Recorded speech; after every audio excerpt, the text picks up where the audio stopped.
William Jerrold was an English dramatist and writer. Biography. Jerrold's father, Samuel Jerrold, was an actor and lessee of the Little Theatre of Willesby near Cranbrook in Kent. In 1807 Douglas moved to Sheerness, where he spent his childhood. He occasionally took a child part on the stage, but his father's profession held little attraction for him. In December 1813 he joined the guardship Namur, where he had Jane Austen's brother Francis as captain, and served as a midshipman until the Peace of 1815.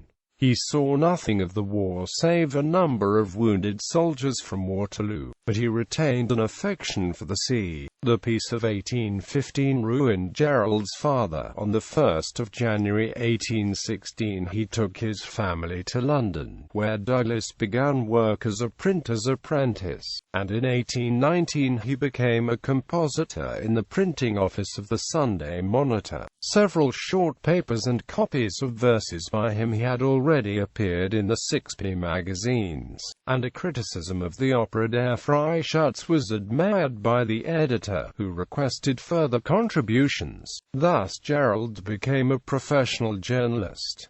Jerrold's figure was small and spare, and in later years bowed almost to deformity. His features were strongly marked and expressive, from the thin humorous lips to the keen blue eyes gleaming from beneath the shaggy eyebrows. He was brisk and active, with the careless bluffness of a sailor. Open and sincere, he concealed neither his anger nor his pleasure. To his sailor's frankness all polite duplicity was distasteful. The cynical side of his nature he kept for his writings. In private life his hand was always open. In politics Jerrold was a liberal, and he gave eager sympathy to Lavos Kossuth, Giuseppe Mazzini and Louis Blanc. In social politics especially he took an eager part. He never tired of declaiming against the horrors of war, the luxury of bishops, or the iniquity of capital punishment. Douglas Jerrold is now perhaps better known from his reputation as a brilliant wit in conversation than from his writings.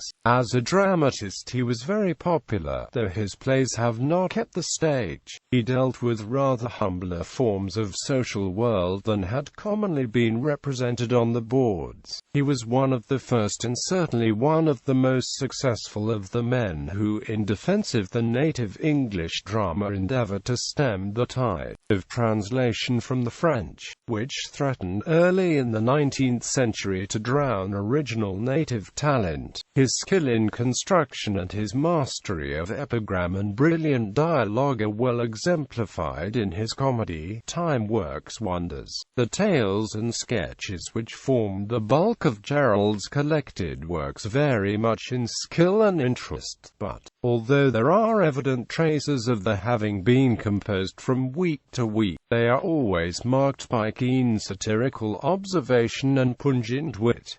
Career in the theatre. In 1821, a comedy that Jerrold had written at the age of 14 was brought out at Sadler's Wells Theatre under the title More Frightened Than Hurt. Other plays followed, and in 1825 he was employed for a few pounds weekly to produce dramas and farces to order for George Bolwell Davidge of the Coburg Theatre. In the autumn of 1824, the Little Shakespeare in a Camlet Close, as he was nicknamed, married Mary Swan and continued to work as both dramatist and journalist.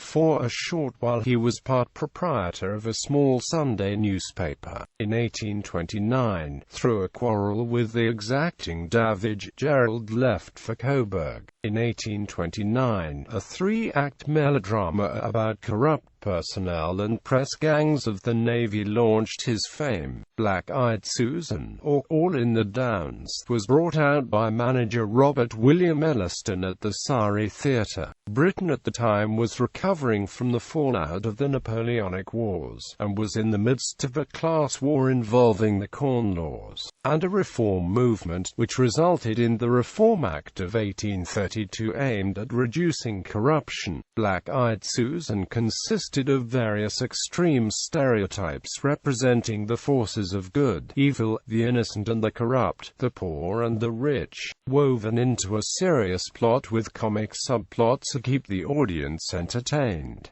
Its subject was very topical and its success was enormous. It took the town by storm, and all London crossed the river to see it.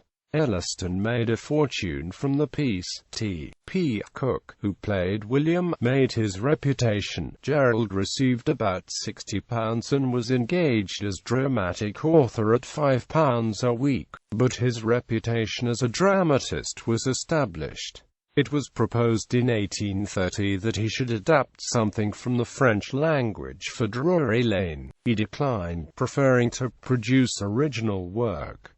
The Bride of Ludgate was the first of a number of his plays produced at Drury Lane. The other patent houses also threw the doors open to him, and in 1836 Jerrold became the manager of the Strand Theatre with W. J. Hammond, his brother-in-law. The venture was not successful, and the partnership was dissolved. While it lasted, Jerrold wrote his only tragedy, The Painter of Ghent, and himself appeared in the title role, without much success. Jerrold acted in the 1851 production of Not So Bad As We Seem, a play written by Edward Bulwer, starring many notable Victorians and attended by Queen Victoria. He continued to write sparkling comedies until 1854, the date of his last piece, The Heart of Gold. Career as a journalist. Jerrold wrote for numerous periodicals, and gradually became a contributor to the monthly magazine, Blackwood's, the New Monthly, and the Athenaeum, to Punch, the publication which of all others is associated with his name. He contributed from its second number in 1841 until within a few days of his death. Punch was a humorous and liberal publication. Jerrold's liberal and radical perspective was portrayed in the magazine under the pseudonym Q, which used satire to attack institutions of the day. Punch was also the forum in which he published in the 1840s his comic series Mrs. Caudle's Girton Lectures, which was later published in book form. He contributed many articles for Punch under different pseudonyms. On the 13th of July 1850 he wrote as Mrs. Amelia Mauser about the forthcoming Great Exhibition of 1851, coining the phrase "the palaces of very crystal." For that day forward, the Crystal Palace, at the time still a proposal from his friend Joseph Paxton, gained the name from which it would henceforth be known. He founded and edited for some time, with indifferent success, the Illuminated magazine, Jerrold's Shilling magazine, and Douglas Jerrold's weekly newspaper, and under his editorship Lloyd's weekly newspaper rose from almost non-entity to a circulation of 182,000. The history of his later years is little more than a catalogue of his literary productions, interrupted now and again by brief visits to the continent or to the country. Douglas Jerrold died at his house, Kilburn Priory, in London on the 8th of June 1857 and was buried at West Norwood Cemetery, where Charles Dickens was a pall-bearer.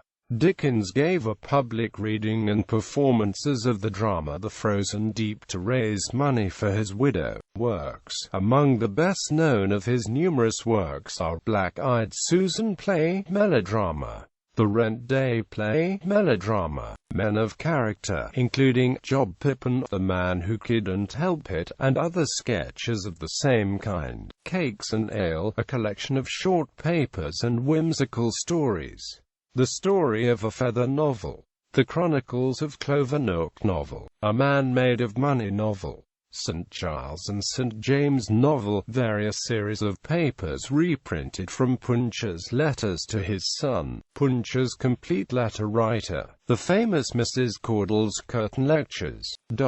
See his eldest son William Blanchard Jerrold's Life and Remains of Douglas Jerrold. A collected edition of his writings appeared between 1851 and 1854, and the works of Douglas Jerrold, with a memoir by his son, W. B. Jerrold, in 1863–64, but neither is complete. The first article of the first issue of the Atlantic Monthly is a lengthy obituary for Jerrold. Among the numerous selections from his tales and witticisms are two edited by his grandson, Walter Jerrold, Bondmers of Charles Dickens and Douglas Jerrold, and the Essays of Douglas Jerrold, illustrated by H. M. Brock. See also The Wit and Opinions of Douglas Jerrold, edited by W. B. Jerrold. Douglas Jerrold was the great-grandfather of Audrey Mayhew Allen, author of a number of children's stories published in various periodicals, and of a book Gladys in Gramarland, an imitation of Lewis Carroll's Wonderland books.